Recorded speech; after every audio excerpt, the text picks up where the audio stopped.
gentlemen, another edition of Driving Perilously, the show in which we turn on the radio and talk about what it is that we find. So we've got Legends 100.3, their trivia contest. I guess it's a contest, but with live music instead of played music. I've been on a trivia team for a few years.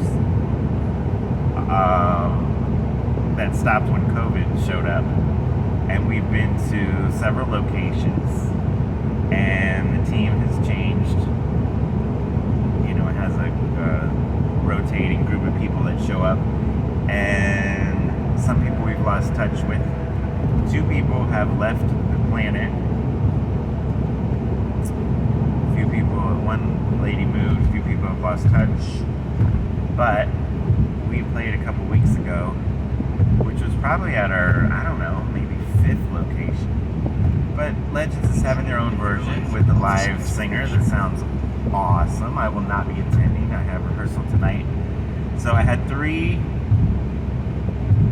things on the books, 3 scripts at one time. The first one is over. It was good for me because I had the script in my hand. It was a new short play performed for the first time, I'm pretty sure, about the COVID epidemic, and it was a Zoom call. So we were all looking at our phones. Well, I was looking at my phone, pretending like I was on a Zoom call, and that means I had the script in front of me the whole time. So that was cool.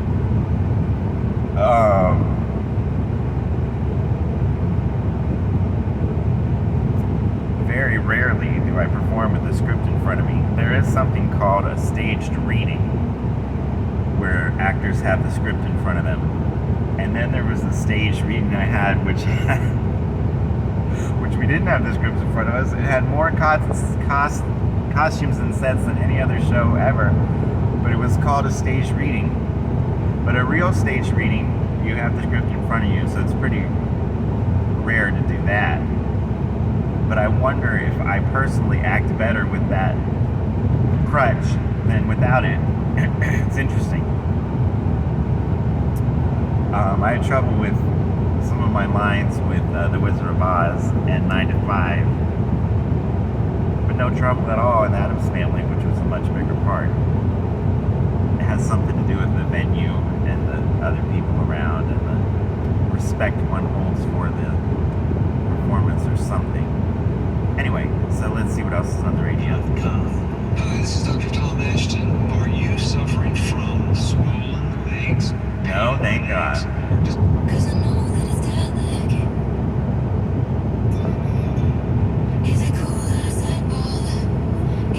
So that's continuing the trend of new music without heavy drums. You know, I think in the 80s the drums got as loud as they could get. And this didn't even have drums. I'm sure they come in later.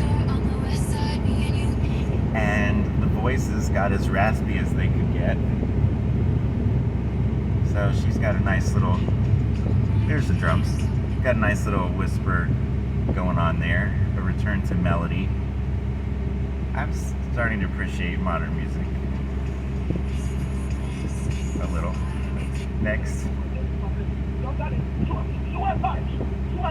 Play out then. Does Russia lose this war and have to withdraw completely from Ukraine, or does it end up with a negotiated solution with Russian forces staying? Well, I don't think we're being told much about Ukraine. That phone call with President Trump that was recorded and it was on the record and it had lots of people listening in while he was talking, and they said that he said things impeachable on it. And then a war, and then the Hunter Biden getting paid to be a energy consultant in Ukraine. There's just stuff going on in Ukraine that is on both sides of the aisle, or something. Something's going on with the governments there and the globalists and the nationalists of something. And I don't think I have any idea what it is. Today at GoBrightline.com. Lighter than usual traffic volume out on the roads. Lighter than usual traffic. Oh, this is the post-Hurricane Nicole edition. Overnight, I'm not sure if Hurricane Nicole was actually a hurricane. I'm not sure if it skirted us or came right at us. But it rained all day for a day, and so people were back on the road, but they're not just doing every business is not open and everybody's not going to work yet. My work closed for 2 days in preparation for the hurricane. Just the inside part, not the drive-through safari, and my pharmacist seems to be closed. My auto care center seems to be open. But you know, everybody's waking up from the hurricane. You have to call and check.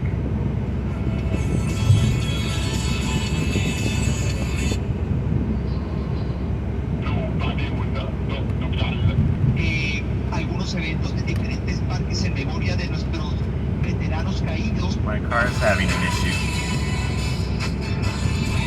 I don't think I've ever talked about my car on this show, which is understandable because it's supposed to be a show for people who are interested in music and my ramblings.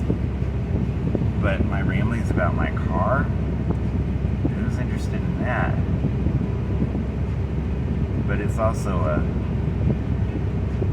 blog diary type record for me. 10 years from now, I might be interested in when things happened and what happened and stuff like that. But my car has lots of sensors that think things are wrong. And the new one is this huge thermometer, red thermometer that comes on and tells me to stop the car immediately because the car's hot. But the temperature gauge is acting like it always acts. So I don't think the car's hot. I think it's just a sensor. But when your car tells you, stop, turn the engine off, you kind of want to check that out. It does that when the oil pressure is low too. Stop the engine. Never had a car tell me to stop. Alright, that's it for today's episode.